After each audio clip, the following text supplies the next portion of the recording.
Good morning students. आज फिर आपका 9th क्लास की भूगोल पार्ट के पहले चैप्टर में स्वागत है। प्यारे विद्यार्थियों, हम कर रहे हैं भारत का आकार स्थिति। कल इसके हमने बेसिक जानकारी आपको कितना क्षेत्रफल है, कौन से कितने देशांतर है, कितने अक्षांश है, सब कुछ देश, पड़ोसी देश वगैरह वगैरह मैंने सब कुछ आपको बताया था। आज हम इसके कुछ अभ्यास के प्रश्न कर लेते हैं जो इससे संबंधित है।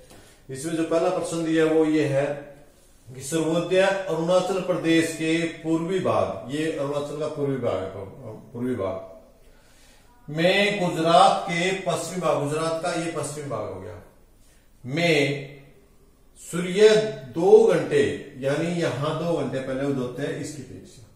देखो बात है कि यहां से लेके यहां पर, लेकिन ये प्रश्न ये करता है कि इस क्षेत्र में जो असम है, अरुणाचल प्रदेश है, इस क्षेत्र में इस क्षेत्र की अपेक्षा, गुजरात के पश्चिमी क्षेत्र की अपेक्षा 2 घंटे पहले सूर्य उदय क्यों होता है, ये प्रश्न पूछा गया।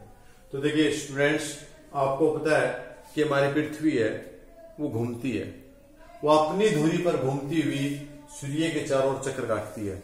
जब अपनी सूर्य के चारों ओर चक्कर काटती है, जब पृथ्वी अपनी धुरी पर घूमती है तो दिन कौन सी जगह होता है? जो सूर्य के सामने भाग आता वहां दिन होता है, जो सूर्य के प्रकाश से दूर रह जाता वहां अंधेरा होता है, वहां रात होती है। लेकिन जो एक चक्कर है अपना, अपने अक्ष पर एक चक्कर ये पृथ्वी घूमती हुई 24 घंटे में पूरा करती है। कितने हैं? 24 घंटे में, जिससे दिन रात बनते हैं। पृथ्वी दिन रात बनते हैं 12 घंटे दिन के, 12 घंटे रात के। जब पृथ्वी घूमती है यूं तो ये देशांतर आते हैं इसके। इन देशांतर में भारत की स्थिति यहां से शुरू होती है और यहां तक ये भारत है। मान लिया ये देशांतर लें,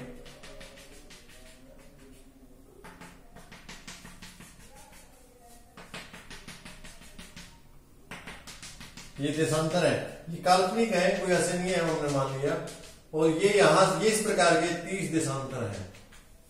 जो हमारा विस्तार है 98.7 से लेकर 97 डिग्री 25, यदि हम 97 डिग्री 25 में से 68.7 घटाएंगे तो आपका लगभग 30 आएगा। जो विस्तार है, ये जो हमारा देशांतरों का विस्तार है, इसका यो विस्तार है कितना है? 30 डिग्री लगभग है। कितना है? लगभग 30 डिग्री है। और 1 डिग्री, एक अक्षांश को यहां से यहां तक जाने में 4 मिनट लगते हैं।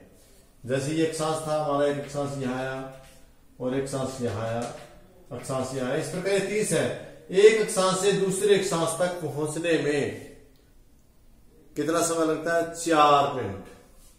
एक अक्षांश, एक देशांतर बराबर 4 मिनट। तो स्टूडेंट्स 4 है तो हमारा अक्षांश कितनी है? 30। 30 को आप 4 से गुणा करेंगे, आपका है 120 मिनट। 120 मिनट, 120 मिनट का मतलब 120 मिनट का मतलब 102 घंटे। तो यहां जो हमारा अक्षांश है, जब सूर्य निकलता है, क्योंकि हमारा सूर्य पूर्व दिशा से निकलता है, जब यहां सूर्य निकलता है तो सूर्य आगे पहुंचने में प्रकाश को हर अक्षांश के हिसाब से यहां तक पहुंचते पहुंचते पहुंचते पहुंचते 4 मिनट करते करते यहां तक 2 घंटे का समय हो जाता है। तो जब सूर्य यहां दिखाई देता है उसके 2 घंटे बाद यहां सूर्य दिखाई देगा, इसलिए सूर्य है वो 2 घंटे बाद उदय होगा। अब अलग अलग समय है, यहां हम एक ही समय लेते हैं क्योंकि हमने जो एक मानी हुई है 23.30 जो अक्षांश है, ये रेखा जो हमारे बीच की है, हमने उस रेखा का अक्षांश का मध्य से गुजरती है, भारत के मध्य से गुजरती है। और 82.30 यहां से जब 97 पॉइंट है तो यहां से पहले यहां 82.30 आई होगी आपकी, कहीं कहीं 82.30 ये अक्षांश आया है। इधर आपका 68 है, इधर आपका ये, जिसका मतलब ये 69, 70, 71, 72, 73, 34, 77, 89, यहाँ कहीं हमारा 82.30 देशांतर है। ये देशांतर को हमने मुख्य देशांतर मानना है क्योंकि भारत के बीच का है और इसी का जो समय है वो हमने सारे देश में समय को लागू किया हुआ है। क्यों किया हुआ लागू? क्योंकि जो हमारे पूरा का पूरा 360 डिग्री होता है। कितना होता है? 360 डिग्री। पृथ्वी है वो 360 डिग्री लगभग 24 घंटे में पूरी करती है। पृथ्वी गोल है ना, पृथ्वी गोल है, ये गुड़ाई में 324 घंटे में पूरा कर लेती है। 24 घंटे में समय पूरा करती है। तो 300 डिग्री को यदि हम 24 से भाग देंगे तो ये हमारा 15 के आसपास आएगा। 15 डिग्री, 15 से हम यदि इसको गुणा करें 360 डिग्री होता है तो पूरा कर जाएगा। और ये लगभग 7.5 या 15 डिग्री से भाग होना जरूरी है। 15 चौके 60, 4 मिनट का समय आता है ना। 360 24, तो ये 3 से आपका हो गया 315 डिग्री। इसको इसे आप भाग देंगे आप 4 5 20 15 30 15 चौके 60, ये आ गया आपका 15 ही आएगा। 15 डिग्री, 15 डिग्री से भाग होना चाहिए। 15 डिग्री से एक क्षण हमारा भाग होता है, इसलिए हम इसको समय मान लिया गया। कई बार आपसे एक प्रश्न पूछा जाता है कि 82.30 को देशांतर को ही भारत का मानक समय क्यों माना गया है? जो इस पे समय जो समय होता है, यहाँ समय कुछ हो रहा है या कुछ हो रहा है या कुछ हो रहा है या कुछ हो रहा है या कुछ हो रहा है, और यहाँ का समय में 2 घंटे का अंतर है, लेकिन हमने इसको ही पूरे देश का मानक समय क्यों माना, ये पूछता है। मैंने पहले बताया आपको पूरे पृथ्वी पूरा चक्कर लगाते 360 डिग्री हो गए गोलाई में, और 24 घंटे में एक चक्कर लगाते हैं तो 15 डिग्री अक्षांश आएगा। एक में 15 डिग्री होना चाहिए, या 15 डिग्री का मतलब ये जो 15 डिग्री आए हैं वो भाग होना चाहिए। वो ये अक्षांश हमारा 15 डिग्री से भाग होता है पूरा। तो इसलिए इसको हमने ये शर्त को पूरी करता है। इस शर्त को पूरी करने के लिए हम इसे मानक समय मानते हैं। एक प्रश्न और इसमें अक्सर जो पूछा जाता है आपसे, वो प्रश्न है कि कन्याकुमारी से कश्मीर के दिन रात की अवधि में अंतर क्यों है? यहां और यहां के दिन की अवधि में अंतर क्यों है? क्योंकि इधर हमारा नीचे की तरफ हमारा भारत का, कल भी मैंने बताया था आपको, भारत है उसकी स्थिति उत्तरी गोलार्ध में है, और जो भूमध्य रेखा है वो हमारे दक्षिण की तरफ है, समुद्र में, हिंद महासागर में, श्रीलंका से आगे जाकर के दक्षिण है। तो जो भूमध्य रेखा पर सूर्य किरणें सीधी पड़ती है और वहां तक पहुंचने में से कम अवधि कम समय लगता है, लेकिन जो हम भूमध्य रेखा से दूर जाते जाएंगे तो सूर्य किरणों को पहुंचने में समय लगेगा।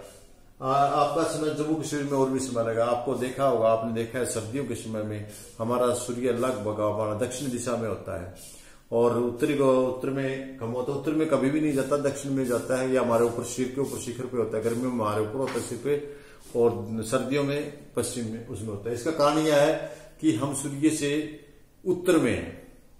तो ये हमारा जो भारत की स्थिति है वो उत्तरी गोलार्ध में है। उत्तरी गोलार्ध में होने के कारण जो हमारे नीचे भूमध्य रेखा पर फिर सूर्य की किरण सीधी पड़ती है और वहां समय कम लगता है। जो हम इससे दूर आते जाएंगे सूर्य की किरणें तिरछी होते जाएगी और उनको पहुंचने में ज्यादा समय लगेगा।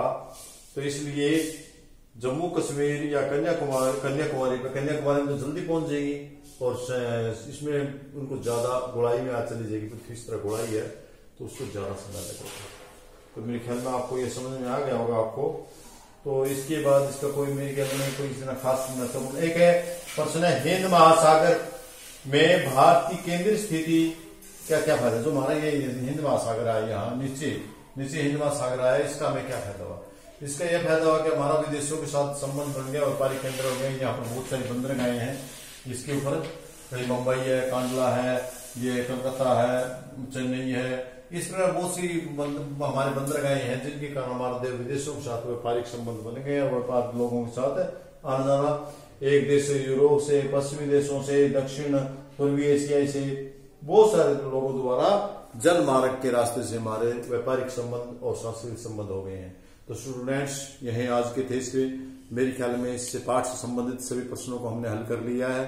आपको चैप्टर अच्छे से पढ़ के इन प्रश्नों को हल कर लेना है। यदि कोई दिक्कत हो तो उसके लिए मुझे कांटेक्ट कर लें, और कोई गलती हो तो क्षमा याचना करता हूं, और आपको आगे अपने अच्छे से अपनी पढ़ाई जारी रखते अच्छे अंक लेने की कोशिश करनी है। धन्यवाद।